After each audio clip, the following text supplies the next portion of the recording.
Bueno, muchas gracias. Aquí de nuevo.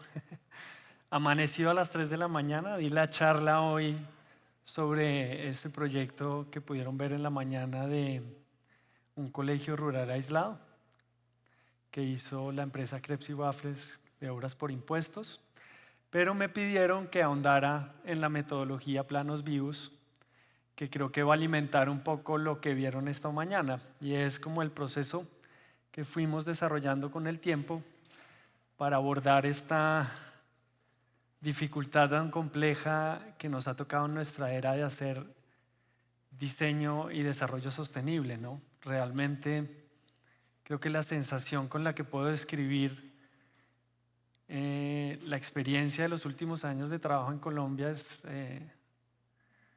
abrumador. Tener que enfrentar la complejidad, a veces desde nuestra especialidad, ¿no? Cada uno desde su disciplina aislado tratando de ofrecer algo pequeño, sabiendo todos ya que lo importante es la interdisciplinariedad y la visión integral, y cómo es de difícil desde el enfoque que nos dieron en la academia, pues de lograr eso. En mi época uno todavía llegaba a la universidad y el mayor, digamos, enemigo con el que se codiaba era el ingeniero, porque había como una enemistad a ver que el ingeniero sabía más y era más científico y el arquitecto era demasiado artista y a veces demasiado romántico. Y pues, ¿qué tiene que pasar para que realmente pues, se puedan enlazar las disciplinas? Finalmente lo participativo debe darse en todos los niveles y en todas las esferas, ¿no? Entonces voy a contarles un poco de cómo fuimos desarrollando con los años. Tenemos ya 25 años de experiencia y hasta ahorita hemos empezado a transmitir, a publicar los libros con las experiencias que hemos tenido en muchísimas regiones de Colombia trabajando con comunidades. Sin embargo, yo quiero como llevarlos un poco también al origen de cómo comenzó este proceso. Y no fue una decisión racional, no fue una conciencia social. eh, Fue primero pues la educación que me dieron mis viejos. Mi papá es pintor de profesión, artista, y mi mamá también estudió diseño textil, y me enseñaron a recorrer Colombia y a ir a los lugares que ellos pues admiraban mucho, entre esos las plazas de mercado. Íbamos a las plazas de mercado y mi papá pintaba campesinos y mi mamá me enseñaba sobre los tejidos artesanales hechos a mano. Y con el tiempo eso fue pasando, y obviamente uno en el colegio se deja guiar por las modas, el futuro, Sony Entertainment Television.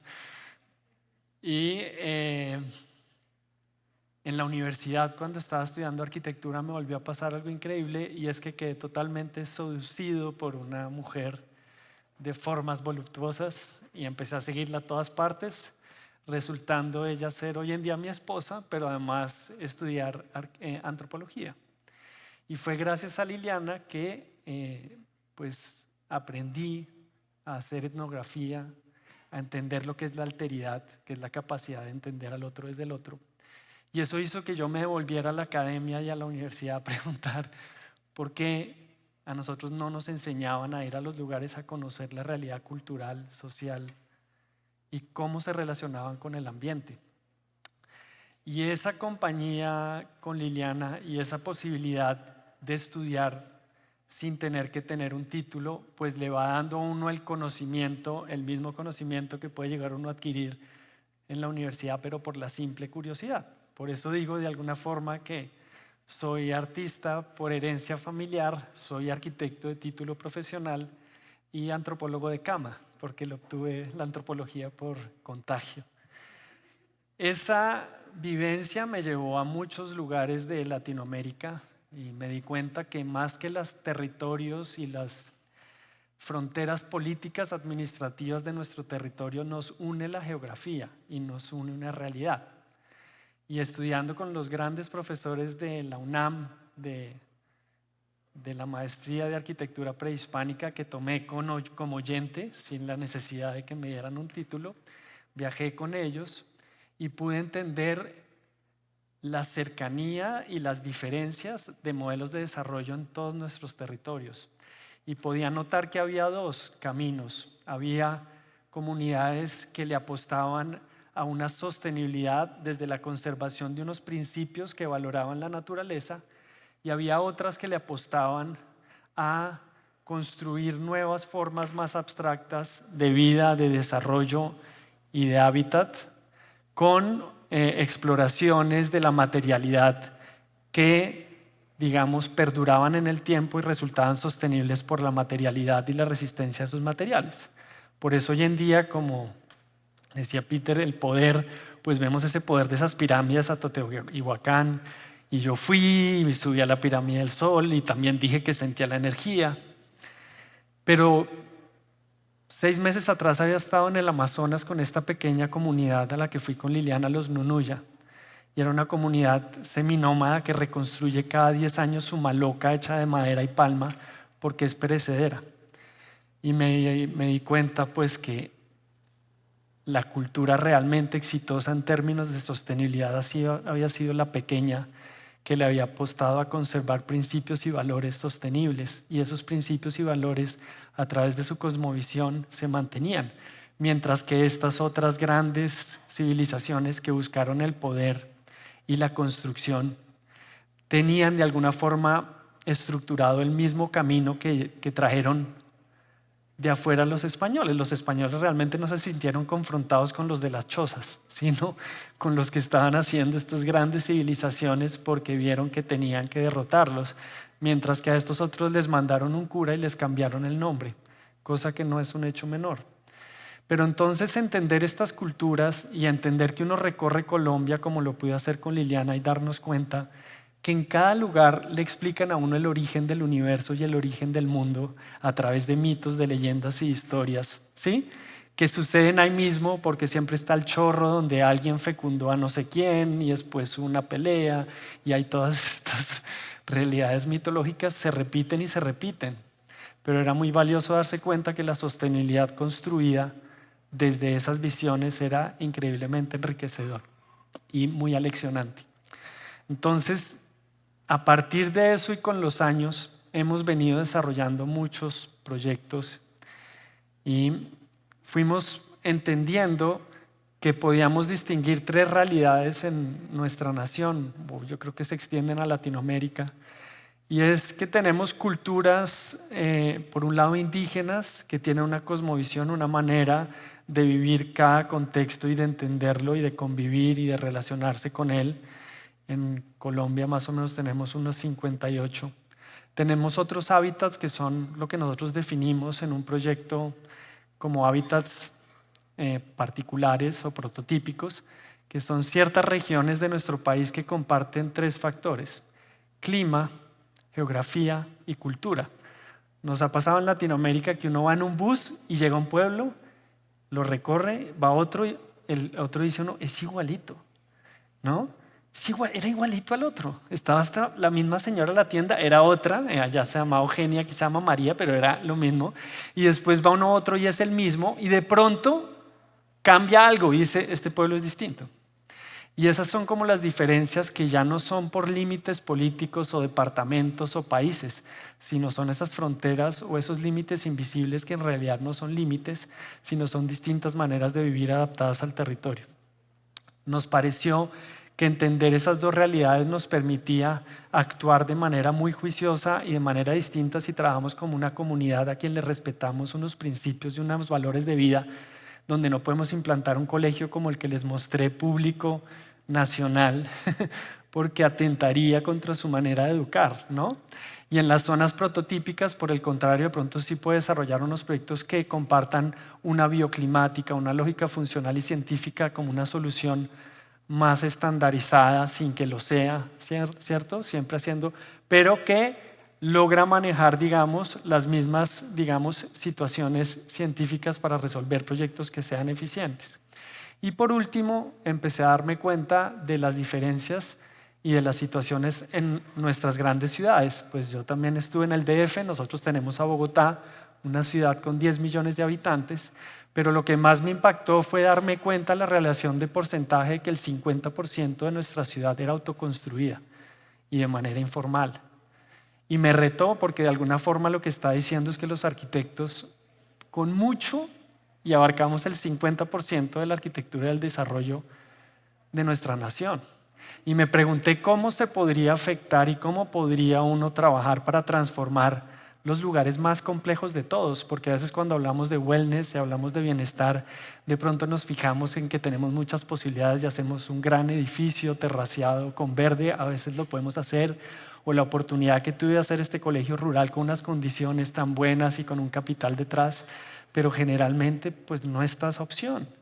Y ahí es donde uno siente pues que lo abruma la realidad y que se pregunta uno cómo va a poder transformar algo que al final realmente nos está impactando. A mí me pareció que el lugar y la fisura donde se encuentran todos los problemas de la humanidad son los barrios marginales, porque es realmente lo que no hemos podido resolver. El hambre, la desigualdad, la pobreza y a partir de ella la violencia.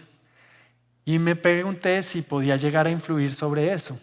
Y sabiendo que los arquitectos no tenemos una actuación sobre la materialidad en esos lugares, que la respuesta no era Le Corbusier con su tabla rasa, arrasar con un bulldozer y construir encima de eso, porque todos hemos vivido en nuestras ciudades y sabemos que eso no es posible. Viven millones de personas en esas situaciones. Realmente abordar la arquitectura y el impacto de la materialidad debía ser desde la relación con las personas. Si todos autoconstruyen su casa, ¿qué pasa si yo genero una influencia positiva de tal modo que todos empiezan a replicar una cosa sencilla dentro de esos modelos constructivos que les da mayor seguridad, mayor eficiencia, mayor tranquilidad? Luego el ejercicio se volvía más complejo porque no era proyectar en un escritorio, sino era seguramente tener un impacto sobre las poblaciones. Y con todo el trabajo de estos últimos 25 años, trabajando mucho, con mucho esfuerzo, cometiendo muchos errores, dándose contra la cabeza, fracasando, fuimos entendiendo poco a poco y con comunidades qué cosas nos daban mayor efecto positivo. Y tratamos de ir poco a poco de documentar esos procesos para ir alimentando lo que es el sistema Planos Vivos, que se compone hoy en día básicamente de dos métodos paralelos y hermanos. Una metodología que sigue los procesos, llamemos académicos, a partir de teorías deductivas, que enlazando teorías de muchos teóricos que han desarrollado proyectos y que han llevado desde la experimentación teórica hasta la práctica. Y uno se conecta en la academia a través de esos conocimientos para formular una posibilidad de desarrollo. En Planos Vivos tenemos también una metodilogicología, única palabra con 2 tildes en Latinoamérica, y que lo que habla básicamente es que siempre vamos a tener una porción de nuestra realidad que nunca vamos a poder deducir por un método lógico, porque no somos seres absolutamente racionales y lógicos. Luego, la ecuación de creer que un método lógico, una metodología va a encontrar soluciones ideales para asentamientos humanos es olvidarlos de que somos irracionales, emocionales, intuitivos y que seguimos muchas veces, ¿sí?, actuaciones que no están programadas. Una metodología funcionaría dentro de un modelo programático de nuestra existencia, pero nosotros como seres complejos y la manera en que hemos tratado de administrar nuestros recursos siempre están con la posibilidad de que por un cambio de gobierno se cambie de una política ambientalista a otra cero ambientalista o de un proceso que apoya a las empresas que han estado fecundando la economía y la microeconomía por una que la evita. Entonces, la pregunta al final es cómo podemos aplicarlo. Y la metodilogicología vino y derivó, por un lado, de leer mucho a Cortázar, pero por otro lado de ver cómo nos tildaban en Latinoamérica siempre de tercermundistas o de faltos de lógica o mucho más fuerte de estúpidos por aplicar a veces unas cosas que parecen irracionales, pero que vistas desde el lugar resultan siendo adaptaciones a unos contextos muy, muy difíciles, ¿sí? Difíciles de entender desde afuera. Y por eso en la metodilogicología nosotros lo que hacemos es ir a los lugares y conocer profundamente a las personas a través de una relación horizontal y de convivencia muy honesta para transcribir todos sus testimonios como si fueran citas teóricas de Wittgenstein o de un estructuralista o de cualquiera, con la misma seriedad con la que se documenta en libros y se hace una biografía, nosotros lo hacemos con las comunidades. Porque la reflexión que tenía en ese momento es, si yo quiero hacer algo que impacte el lugar, tengo que conocer profundamente cómo piensan las personas del lugar, cómo actúan, cómo se defienden de las dificultades, cómo reaccionan. Y si el proyecto está basado en eso, bien documentado, con un método científico que aborde eso que parece ilógico, vamos a encontrar ahí sí unos puntos de confluencia entre los métodos deductivos y este método más inductivo. Pero para hacerlo, con el tiempo nos fuimos dando cuenta de muchísimas experiencias que pienso publicar en el próximo libro, de qué pasa cuando una investigación, un proceso se realiza desde una visión específica, sea una persona, una empresa, una institución, pues que es muy difícil apartarse de todo lo que está detrás de una persona o de una institución o de una empresa. Y esa mirada privilegiada de los hechos hace que yo siempre de alguna forma transforme la realidad para adaptar la situación. La neutralidad valorativa, se ha dicho muchas veces, no existe, porque siempre van a mediar nuestras emociones en una decisión. Si hay un incendio en un estadio y solo se pueden salvar 100 personas de 2 millones, pero entre esos están mis hijos, alguna maniobra haré para que ellos entren dentro de la estadística de los 100 que lo merecen. Y nos dimos cuenta con el tiempo que si no se podía aplicar una valoración neutral, lo más objetivo sería hacer una visión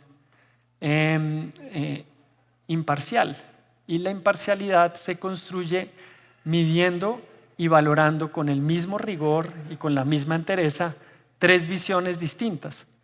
La visión de la población, que no es visión de comunidad, porque hay poblaciones donde hay individuos que no se ponen de acuerdo para nada. Generalmente un edificio del mayor estrato, de los estratos más altos, uno va y ni se conocen y solo se ven en la asamblea de propietarios para discutir si los perros pueden viajar sin bolsita por el ascensor o no, ¿cierto? Pero la comunidad se forma por hechos reales de gente que se asocia de manera libre alrededor de un tema o de una causa. Y eso es difícil de entender, pero hay que hacerlo con mucho cuidado para entender dónde hay realmente relaciones de comunidad o dónde solo hay individuos que conviven en determinado espacio. Y a partir de esa lógica nos dimos cuenta que teníamos también que tener una visión de la empresa privada en el territorio. ¿Cuál es la visión de la empresa privada?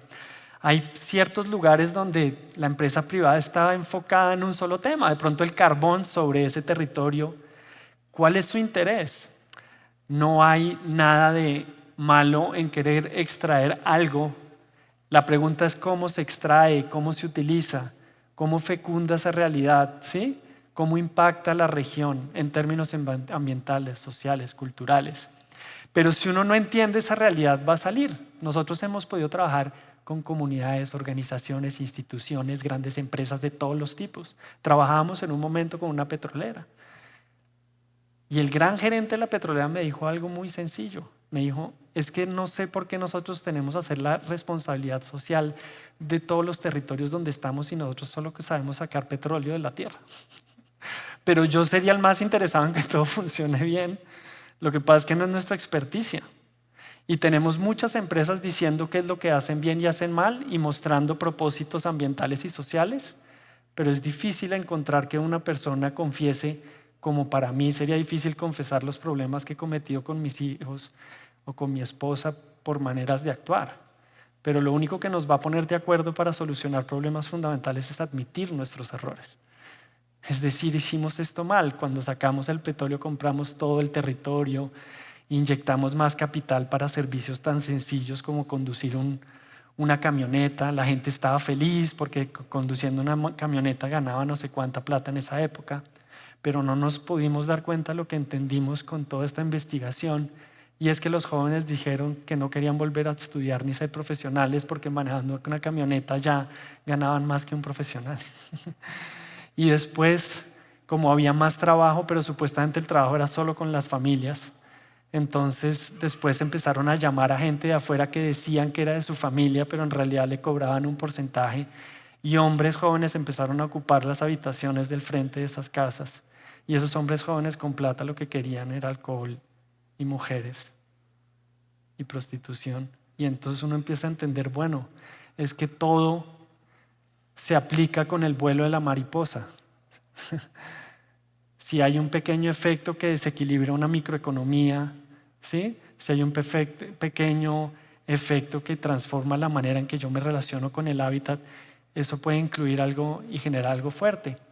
Y empezamos a hacer proyectos también con el Estado. Nosotros, por ejemplo, empezamos a aplicar la metodología Planos Vivos con la Agencia Nacional contra la Pobreza Extrema, Ministerio de Cultura, Ministerio de Educación, haciendo lecturas de los territorios para ver cómo se medía y cómo se evaluaba la pobreza. Pero nos encontrábamos siempre que los gobiernos trataban de protegerse y de no mostrar todas las evidencias frente a los factores políticos y de reconocimiento público. Y pues así resulta muy difícil. Y por eso nos dimos cuenta que Planos Vivos tenía que utilizar algo que ya se había utilizado en el pasado en otras cosas, que es la neutralidad frente a hechos de innegable importancia para nuestra naturaleza humana. Hace muchos años, cuando estábamos en unas guerras muy terribles, una señora dijo, bueno, todos se están cascando y se están peleando y se están muriendo nuestros hijos, pero ¿qué tiene que ver un soldado herido francés o alemán que está acostado en un campo de batalla ya herido, que perdió una pierna y un brazo? Ese tipo ya no es útil como herramienta armamentística para atacar al otro. Nos podríamos poner de acuerdo que si alguien se atraviesa por el campo con una bandera blanca, con una cruz roja, se atiende de lado y lado a esa persona y se salva. Y todos coincidieron en un momento que eso podía ser aplicable. La pregunta es si vamos a poder aplicar algo de este tipo a un sistema que analice los caminos sostenibles para el crecimiento, la conservación y la regeneración de nuestro planeta, sin que eso afecte a los líderes políticos, porque a ningún líder político le importa cuántos se salvaron o no dentro de una guerra, pero a nosotros ahora sí nos está importando cuántos se van a salvar o no dentro de un planeta que tiene cada vez más contaminado su ambiente. Y ahí decidimos hacer el estudio de cuál sería el modelo administrativo de Planos Vivos, y resultó siendo un tipo de organización desvinculada políticamente, que tal vez pueda estar creada por una pareja que se quiere con hijos a los que adora y les preocupa el planeta, y que eso nos dé a todos la sensación de tranquilidad que después de haber trabajado por muchos años es posible juntar unas cabezas, sobre todo científicas, pero también guías, chamanes, personas muy profundas, artistas de todos los valores y colores y significados, olvidando que la ciencia es más importante que el arte y que no son compatibles todas nuestras realidades, para crear un grupo imparcial que logre tomar determinaciones, y sin importar si un político de una línea o de otra sube, pues va a estar de por medio que las personas heridas se salvan y que el planeta se protege en sus cosas más básicas, como el agua, como la tierra,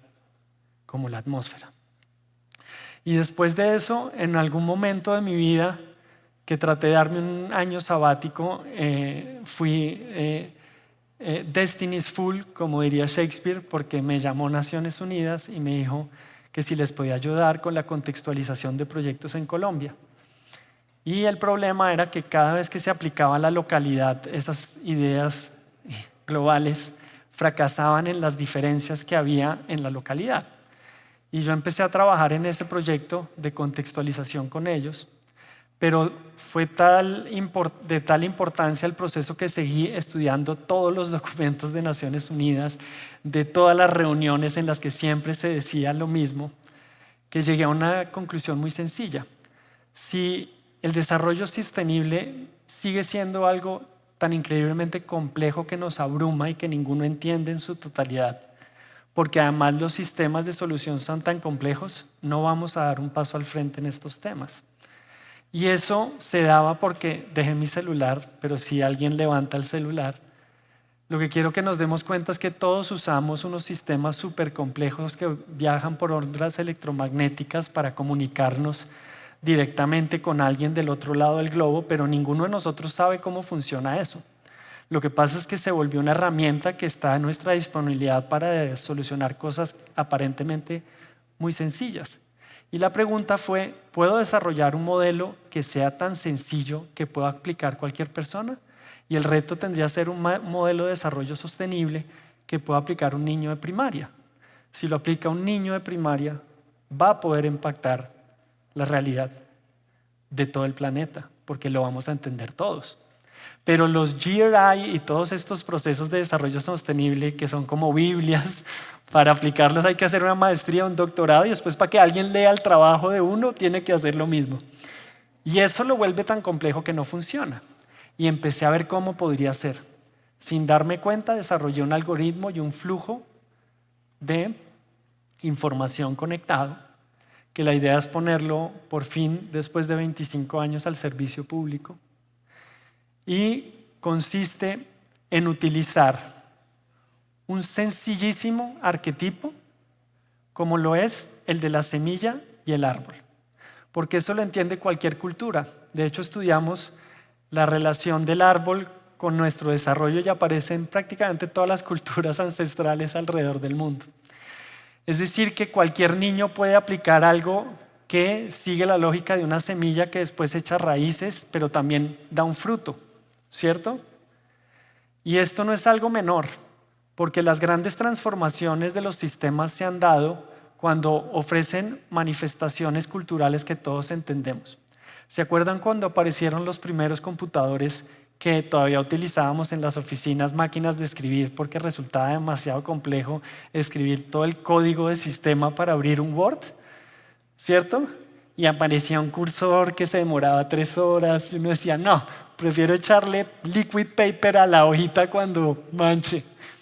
Hasta que alguien se dio cuenta que nosotros somos seres culturales y logró una transformación de tal tipo que nos volvieron a mostrar nuestro mundo cercano y cultural en la pantalla. ¿Qué nos dibujaron? Una carpeta a la que podamos hacer clic.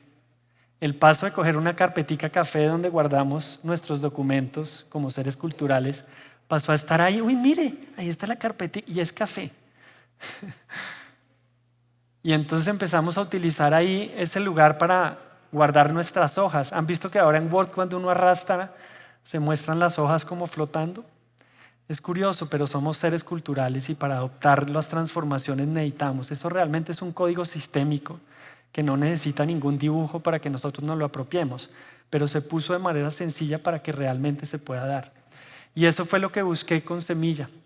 Y fue increíblemente bonito el proceso porque como tenía mis hijos, todavía más o menos, yo creo que en esa época entre los 8 y los 10 años, pues podía medir un poco como Piaget y ver si a ellos les resultaba sencillo las fórmulas que estaba creando. Y me di cuenta que no eran estos campos muy abstractos de lo social o lo ambiental, sino que debíamos volver a las raíces de lo que nos convoca en un territorio como lo hacían muchas veces nuestros ancestros que lograron ser sostenibles. Entonces la semilla tiene 2 lados o 2 realidades: lo concreto y lo abstracto, lo negro y lo blanco. En lo negro que ven hacia abajo, ven que cuando se siembra una semilla, en el caso del proyecto que les mostré hoy del colegio rural aislado, la semilla la puso Felipe Macía de Crepes y Waffles cuando dijo, ¿por qué no hacemos con nuestros impuestos un colegio rural que está por caerse en esta región de Cajamarca? ¿Cierto? Y sembró la semilla y empezó a moverse dentro de su círculo. ¿Y cómo funciona esto? Hay una primera etapa, que no es un Excel, que en su línea de tiempo es lineal y uno se va como a los extremos, que se vuelve uno dele. No, devuélvase. ¿Cuándo es que hay que poner la puntilla en la formaleta? Es un sistema cíclico de etapas que conforman unos ciclos de tiempo. Y la primera etapa es echar raíces en el territorio. Y para echar raíces yo tengo que conocer el territorio primero con toda la información que hay disponible en archivos. Ustedes saben que en internet, si yo voy a hacer una intervención en un pueblito, me puedo meter y averiguo, mejor dicho, hasta chismes saca uno ya. Antes era información muy concreta.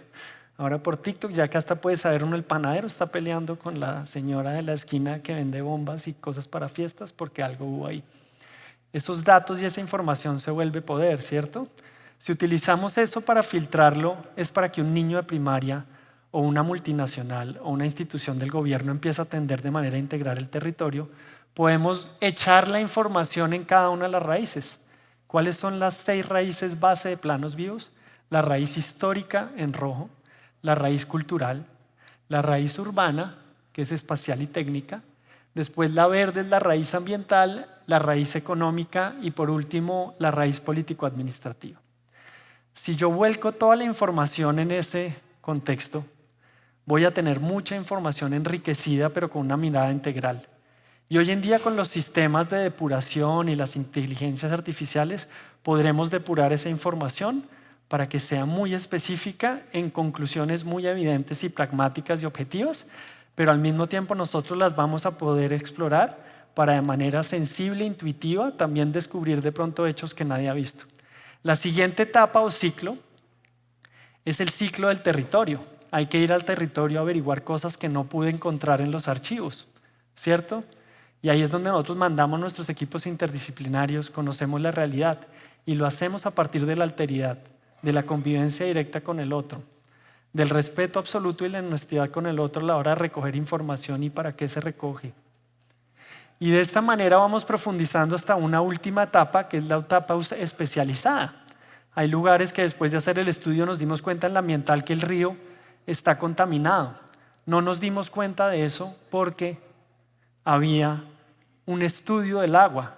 Nos dimos cuenta porque en la raíz cultural, dentro de los testimonios que obtuvimos de la sensación de la naturaleza, tuvimos un 98% de personas que manifestaron sentir el agua con un olor extraño. Lo que pasa es que cuando eso no está cuantificado, eso no tiene una valoración. Pero si estos sistemas permiten tener esa valoración como algo que determina algo que tiene un efecto científico, entre todos seguramente podremos también tener un mayor control y cuidado de nuestro territorio. De la misma manera en que antiguamente seguramente un chamán cuidaba sus bosques de los niños aún pequeños cuando mataban 3 dantas, pues que no se iban a poder comer todos en el mismo momento. De la misma manera en que la mamá lo vaciaba a uno y lo cascaba, jalándole la oreja, si uno había jugado rinco recorre ya demasiadas veces en la casa de la vecina, estando la señora de luto o alguna de esas circunstancias. Estos factores de convivencia se vuelven. Y se preguntarán, ¿qué sube hacia el lado alto? Simplemente en cada etapa hay una convergencia de esos factores que va dando unas pautas de análisis y de entendimiento. En el área de abstracción, todos los seres humanos lo que hacemos, a diferencia de un animal que sigue unas lógicas dinámicas dentro de la misma naturaleza, es básicamente un intestino que come, depura eso y lo devuelve a la tierra. Nosotros lo somos también, somos básicamente un intestino que produce una sustancia que aparentemente no huele tan mal, pero que realmente tiene unos poderes de transformación de la naturaleza muy efectivos como humus. Pero el tema es, ¿cómo podemos nosotros aplicar después los conocimientos de cada lugar y de cada contexto desde la raíz de cada proyecto, que es esta raíz central blanca, que es la proyectual, para tener unas conclusiones que a medida que profundizo en archivos, después en campo y después en la especialidad, me llegan ahí sí a un diagrama de análisis juicioso y equilibrado, en el que nadie puede decir, no, es que yo no creo que el agua esté contaminada. Pues señor, es que hicimos un estudio, el 98% dice que la fuente estaba contaminada, hicimos la investigación del agua con rigor científico y resultó que tiene un contenido de mercurio alto. No hay un nivel de discusión porque no es una opinión, que es lo que nos pasa en los lugares de opinión que se han vuelto tan famosos y que es por la razón por la que más estamos potenciando la tecnología. La pregunta que me hacía es, ¿podemos potenciar la tecnología, las inteligencias artificiales para enlazar una cantidad de información estadística de cada contexto para desarrollar proyectos? Imagínense unos niños de quinto de primaria en Holanda que empiezan a hacer un proyecto por allá en una región de su país natal. Van, estudian la historia, hacen los dibujitos, sí, había como unos vikingos y comían esto, y empiezan a entender toda esa realidad y la documentan a su manera. Imagínense que después una expedición de niños colombianos va un año más tarde y va al mismo lugar y con una visión totalmente distinta saca otros análisis y conclusiones. Eso es lo que haría la semilla dentro de la lógica interactiva. Y por último, lo que desarrollamos es una plataforma interactiva. Por ahora ha sido privada. Y es cómo se enlaza esa información con los planos. Por eso se llama planos vivos. Porque cuando yo empecé a estudiar antropología al lado de Liliana y empecé a juntar la antropología, me di cuenta que las herramientas que usábamos los arquitectos y los urbanistas eran muy arcaicas, llenos cine vacíos, flujos de movilidad, usos, y hasta ahí llegaba. La pregunta es si podíamos entender la importancia de un árbol no solo a nivel biológico, sino por ejemplo saber que ese árbol que está sembrado enfrente a la casa de Doña Livia, la sembró Doña Livia con su mamá y que ahí están enterradas unas personas y unos seres queridos, y el significado que eso tiene no solo desde lo ambiental sino desde lo cultural. Y si empezamos a entender esos favores, seguramente nos vamos a reconocer en los territorios. Y si cada territorio es el más experto en cada territorio entendiendo sobre un mapa o un plano interactivo, la información de su contexto desde la profundidad de la opinión, ya no sobre si te ves muy linda utilizando ese maquillaje en los 200 TikToks, sino sobre la importancia de ese árbol y su valoración dentro de un proyecto de renovación en el que igual sí se tienen que medir los beneficios comunes y los privados, pues igual va a dar unas discusiones muy bonitas, que es lo que hemos hecho nosotros en Colombia. Cuando las personas me preguntan, ¿y usted cómo ha logrado con los campesinos construir proyectos en Guadua si no quieren construir en Guadua? Y digo yo, hablando, discutiendo, sufriendo, dando argumentos, saliendo a veces diciendo me cascaron y tienen razón, y otras veces organizándome de tal manera que las discusiones se vuelven muy nutridas hasta que al final va saliendo a la luz lo que es más efectivo para cada uno. Por eso no quería hoy, aparte de mostrarles eso, dejar de contarles el origen de cómo se desarrolló todo este sistema. Yo empecé después porque terminé, Liliana y yo terminamos antes de volver a ser novios y casarnos más adelante, y yo había recibido tal belleza con la antropología de parte de ella que empecé a aplicarla en mis primeros proyectos. Este fue en el Cauca, donde unos campesinos querían hacer una pequeña biblioteca. Habían tenido la posibilidad de estudiar en los Andes y querían ofrecerle a los demás niños la posibilidad de que pudieran estudiar y nutrirse de otros conocimientos sin irse de su lugar. Y nosotros nos fuimos, y lo que hicimos en ese momento con María Cristina, porque era tesis de grado, una gran amiga, fue documentar con una etnografía cómo se vivía en el contexto. Y a través de ese estudio pudimos entender que lo que decían de esa región, de que los campesinos no tenían un criterio urbano ni una lógica porque construían por ahí en cualquier parte de la montaña, sí tenían unos criterios que venían primero de la cultura paesa, que no es una cultura que se construya a partir de malocas, es decir, unos edificios universales a través de los cuales se entiende el cosmos y se tiene vinculada toda la cultura de protección del lugar, sino que ahí simplemente eran familias aisladas y la casa más importante de reunión era la casa del cacique. Pero esas casas aisladas desde esa época se construían con un profundo conocimiento del entorno, donde no había derrumbe, donde había una pequeña fuente de agua cercana, donde los suelos eran firmes, donde la vegetación y el suelo permitían cultivar al lado. Y todas esas lógicas comprendidas en su integralidad realmente le permiten a uno entender que sí había una lógica detrás que valía ser validada y que la calidad de vida no estaba interrumpida por el tráfico camino a la casa. Tal vez a veces uno puede estar cansado allá, pero la caminata además es sana. Y si le sumamos como Peter que además eso se hace con pies descalzos, pues tiene cada vez más factores que vamos reconociendo con los tiempos. Pero nosotros no podemos pelear con lo que nos pasa, no podemos pelear con los celulares, aun cuando somos unos cavernícolas con los celulares, no sabemos cómo funcionan, no sabemos cómo controlar a nuestros hijos ni nosotros mismos, porque siempre nos llega algo nuevo, es como el teolito de Odisea en el espacio, así como allá en Guanacas llegó Sony Entertainment Television y tomé esta foto porque lo puso el cura al lado del santo. Pues las cosas van llegando y no sabemos apropiárnoslas, pero En Guanacas empecé a investigar para tener la discusión con los campesinos que no querían un proyecto en Guadua, ¿por qué no lo querían? Investigando me di cuenta que se habían perdido todas las tradiciones de construcción sistémicas adaptativas. Y fue por la llegada de un solo elemento en un momento que no se supo interpretar dentro de una lógica sistémica, que fue la puntilla.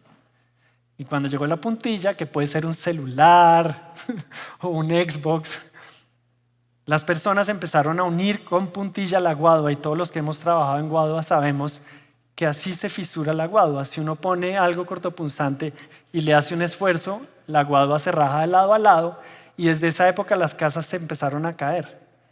Y con esas casas que se caían, la gente decía, no, eso yo no construyo en guadua, eso es malo.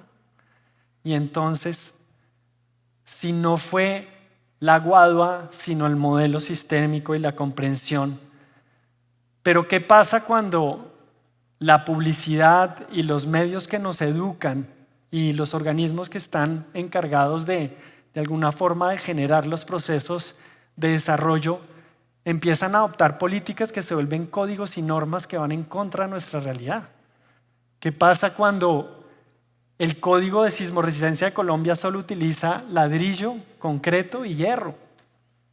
Pero hasta hace muy poco no aparecía la guadua o la tierra. ¿Qué nos pasa ahí?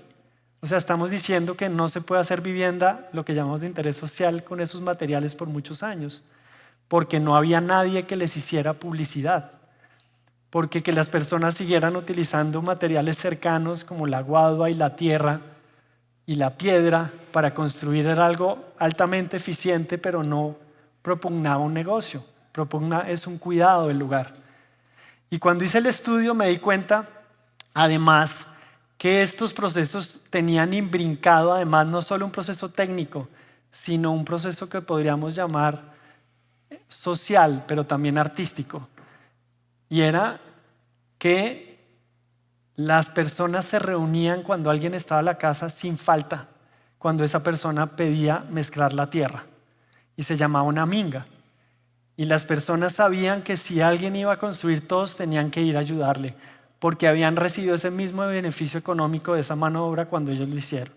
Y en la minga se unen todos como en un gran happening, se dividen funciones y echan la tierra y le echan boñiga y fibras orgánicas y las pisan, pero mientras las pisan están hablando y dicen, ¿qué pasa, compadre?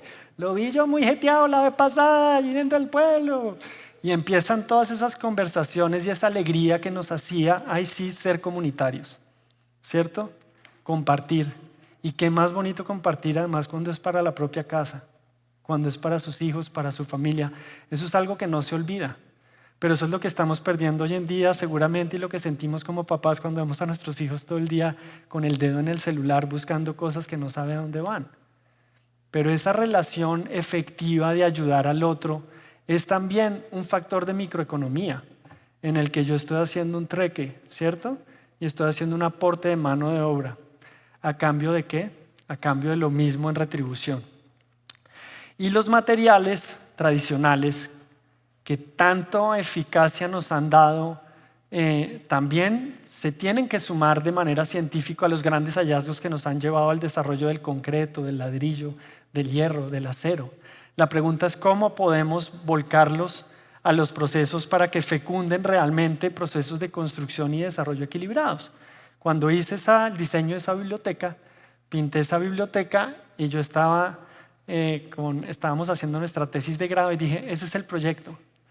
Y los profesores me miraban y yo me sentía un poco, tuve una regresión cuando leí al Principito de Anthony de Saint-Exupéry, cuando mostraba su dibujo y decían, ¿qué es eso? Y yo decía, no, ese es el proyecto. Y me decían, no, Simón, póngase serio, su tesis, es la tesis de grado.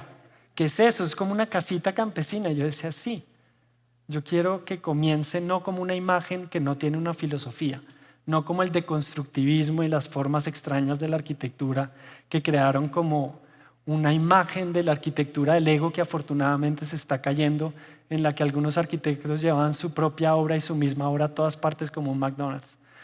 Es que es mi firma, es mi sello. La pregunta era si podíamos empezar los de afuera y los profesionales a coger de alguna forma esa subjetividad que se colectiviza en los territorios, manteniendo unos materiales y unas tradiciones con unas lógicas adaptativas que me atrevo a llamar científicas, que no estén en un papel y que no tengan una bibliografía. No quiere decir que no llevaran años y años de estudio bajo las estrellas y sobre la tierra para entender que eran sanas y que eran fecundas y que como sistema eran viables. Porque cuando terminamos de estudiar con la comunidad, el argumento que ganó para que la casa del pueblo y la biblioteca fuera en Guadua, ¿saben cuál fue? Porque les pregunté un momento que cuáles eran las casas más lindas de todo el sector. Porque las más resistentes me decían, no, las de material. Porque además, ustedes saben que en Colombia el concreto, el acero y las tejas de Eternit se ganaron el término material. Como lo demás no es. Cuando les pregunté eso de manera relajada, me dijeron, las casas más lindas sin discusión son las de don Jesús y las de don Manuel. Yo viví en la de don Jesús, una casa de tierra construida por su abuelo, lleva 98 años parada, intacta, alta, de techos altos, bioclimática, con patio. Y cuando lo dijeron se quedaron como, hijo de madre, embarramos. No, pero no quiere decir que sea la mejor. Y yo, pero ¿cuánto lleva parada? 98 años, es la más linda, es eficiente, es orgánica, costó 1/3. Entonces ahí en esas discusiones, pues la idea era mostrar que una campesina cuando salga de su casa y ve este proyecto, pues diga, oiga, el futuro se puede parecer a mi futuro, a mi presente, perdón, ¿cierto? Por eso yo discutí hace muchos años de manera muy eufórica con quienes decían que hacer un proyecto de formas raras en unos contextos como los nuestros que les daban todo tipo de premios de afuera, ¿sí? De los europeos, no, mira la maravilla que hicieron en ese lugar paupérrimo de los barrios marginales o de esta población. Y yo sufría con eso porque era difícil explicar que yo veía que eso era un atraso en el sentido de que si yo no puedo aplicar lo que creo que es el futuro, me distancio cada vez más del futuro, así esté al lado. Eso no quiere decir que no podamos hacer proyectos icónicos, únicos, maravillosos, como un estadio, ¿cierto? Como un gran museo. Pero si todo lo que hacemos está hablando de algo que hay que traer de afuera, para lo cual hay que conseguir unos recursos que no tienen estas comunidades, estamos distanciando cada vez más el progreso de la realidad. Y la sostenibilidad no es un tema puramente ambiental, no es de wellness, es un tema que tiene que enfocar las 6 raíces y verlas de manera interdisciplinaria y juiciosa. Finalmente, aparte de eso, en su planta el proyecto era muy complejo y yo quería que el proyecto fuera tejido a mano, porque mi mamá me había enseñado que las cosas hechas a mano tienen un valor, porque yo había entendido además que si la plata y los recursos se van en la mano de obra, los recursos de inversión se van en la mano de obra de personas que tienen unos talentos. Y si las personas recuperaban esos talentos de construcción en Guadua, pues eran ellos los que iban a tener los mayores ingresos en un lugar donde la Guadua es increíblemente económica porque crece a borbotones. Y la paja de páramo, que es el pasto de páramo que se usa para los techos. Y entonces hice el diseño como un tejido para que al revés de lo que quería con la imagen, sintieran que el progreso es factible y que la creatividad y la curiosidad son infinitos.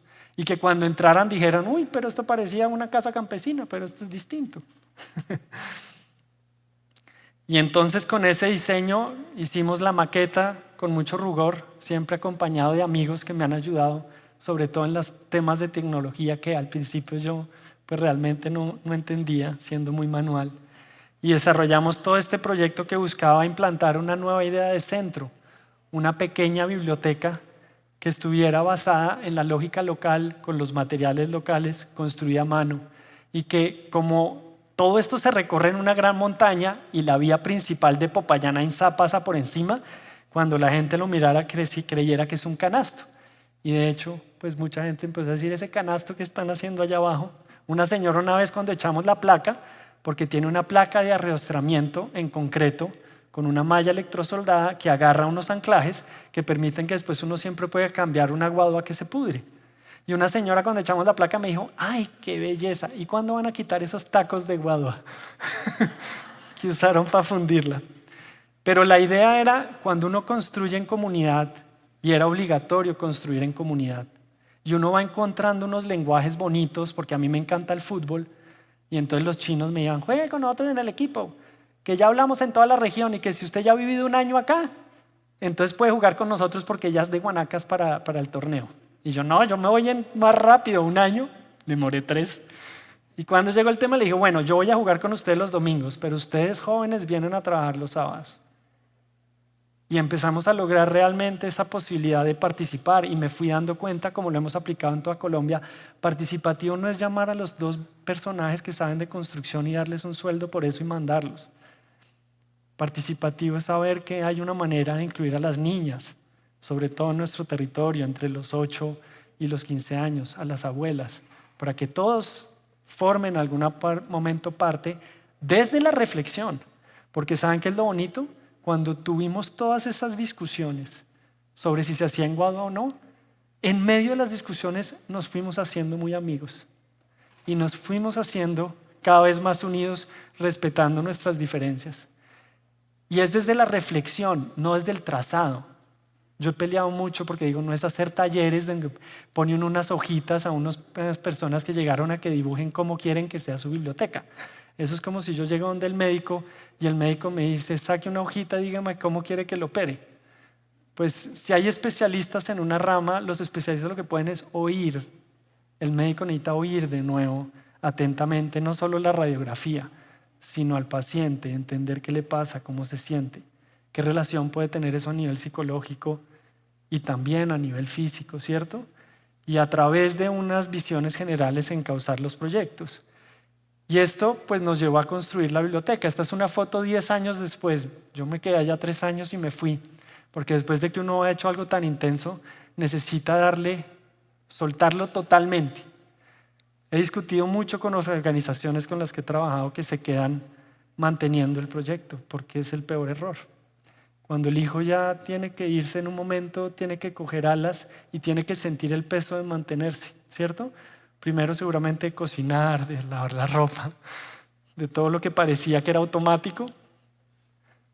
Pero las comunidades tienen que lograr lo mismo porque es como las mamás como que tenemos que enseñar en nuestro país. Descuide las cosas, mijito, arremánguese, lave, si tiene que cocinar, cocina, prepare la yuca, ¿cierto? Y la idea era soltar a la comunidad como se saltó efectivamente.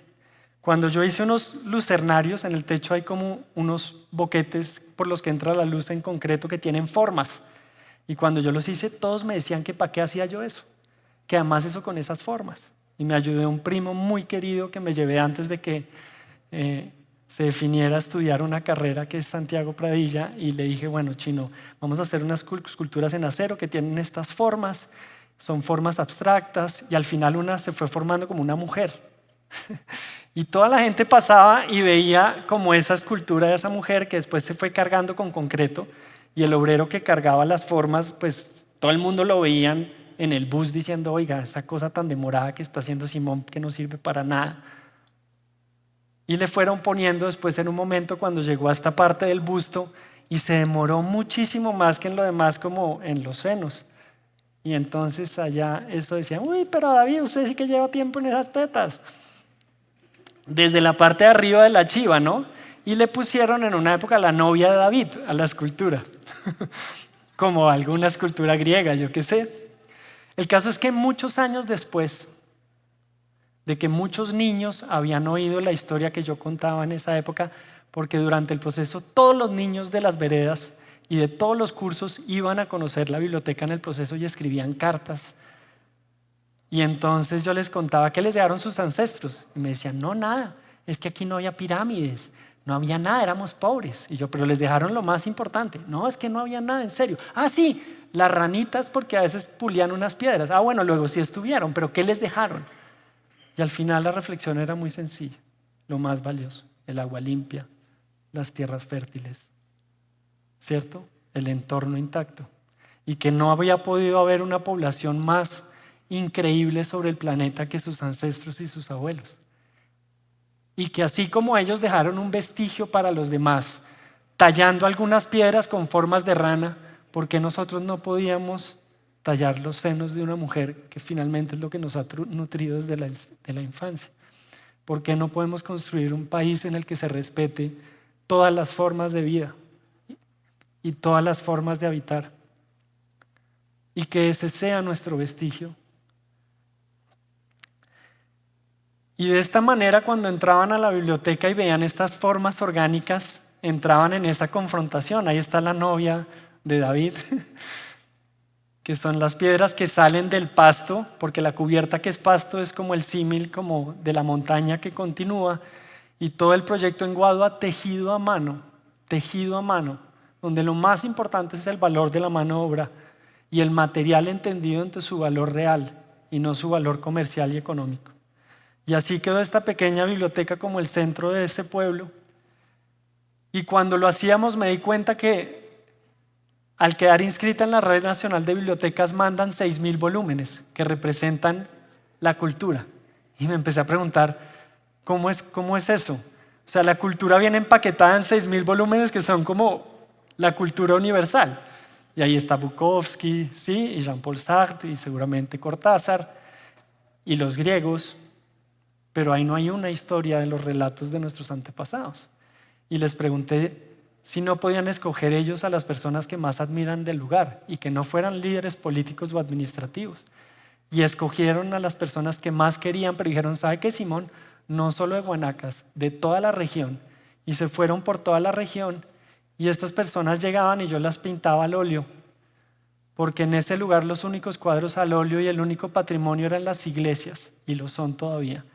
Las iglesias divinas que dan de esa data, que son también en tierra y en paja, donde en el interior hay cuadros al óleo de arzobispos y de monarcas. Y me pareció que así como la llegada de los españoles nos nutrió y llegó gente maravillosa, pues aquí también hubo gente y hay gente maravillosa. Y que lo más bonito sería llegar a la biblioteca y que los primeros libros no fueran esos 6.000 volúmenes, sino los relatos de estas personas.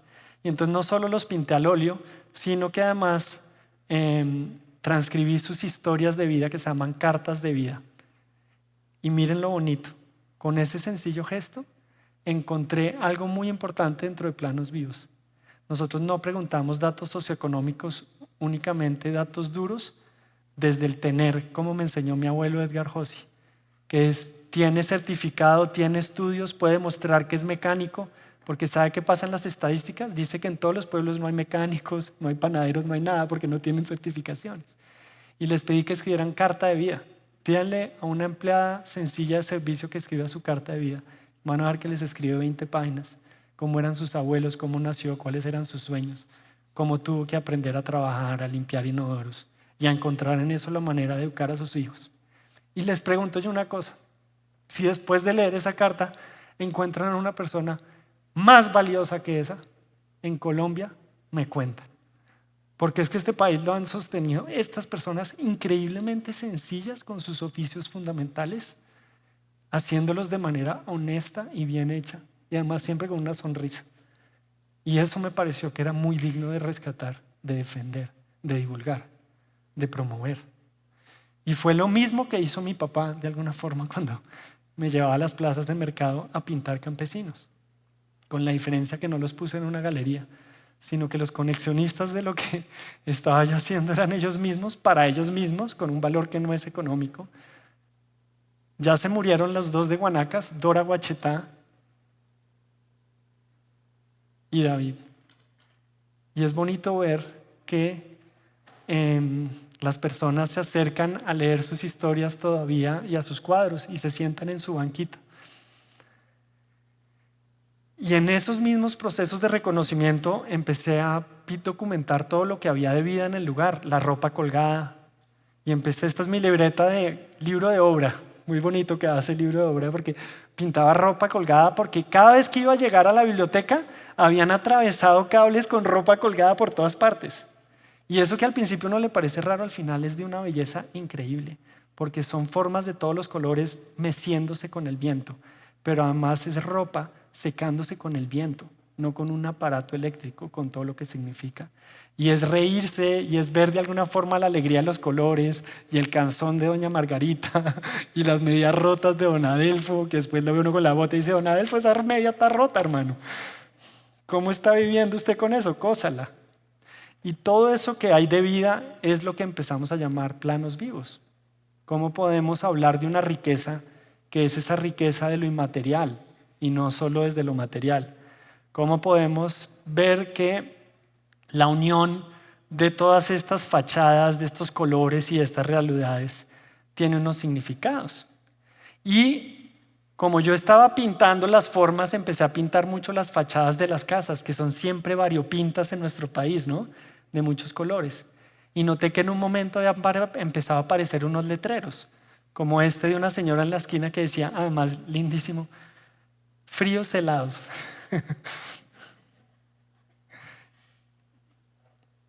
Había tratado de ofrecer helados que ella misma hacía y los hacía con los frutos frutales que encontraba en el lugar y los metía en una pequeña de esas neveras. Y la gente iba y los sacaba como unos moldecitos de aluminio, como con una paletica, y eran deliciosos. Pero en un momento, otra que es Aurora, que es una belleza de persona, logró poner una tienda y empezó a llegar bombombún y las paletas más de afuera, y ella tuvo que tapar su letrero.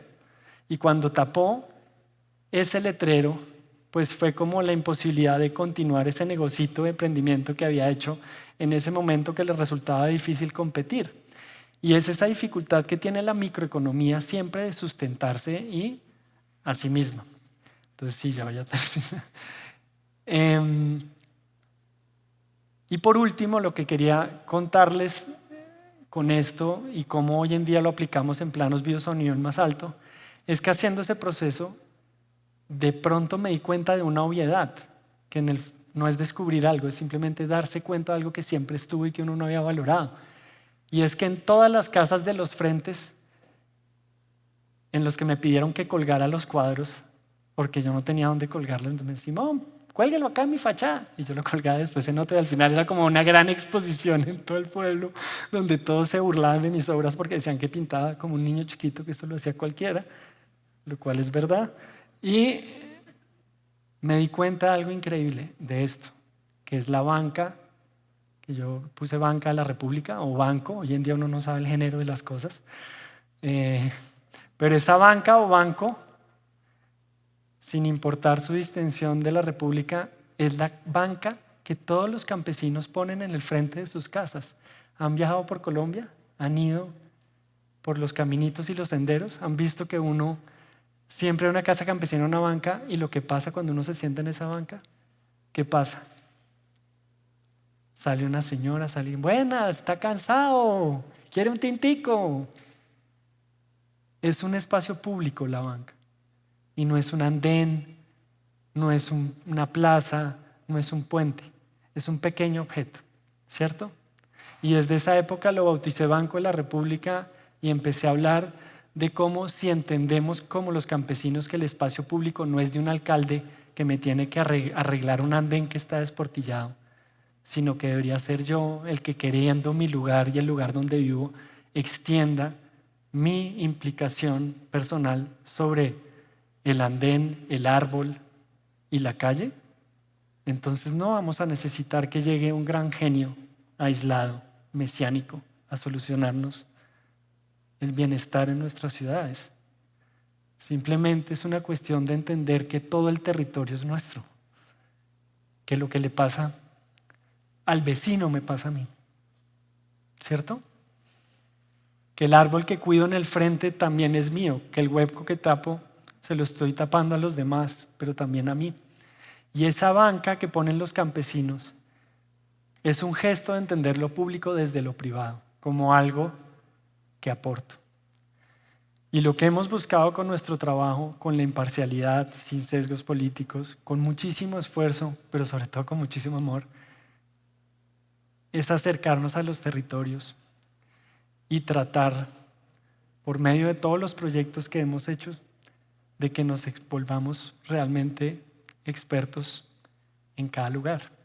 Y que no haya un experto más experto sobre su barrio, sobre su calle o sobre su territorio, que quienes habitan y habitamos en esa porción de planeta que tenemos que proteger. Muchas gracias.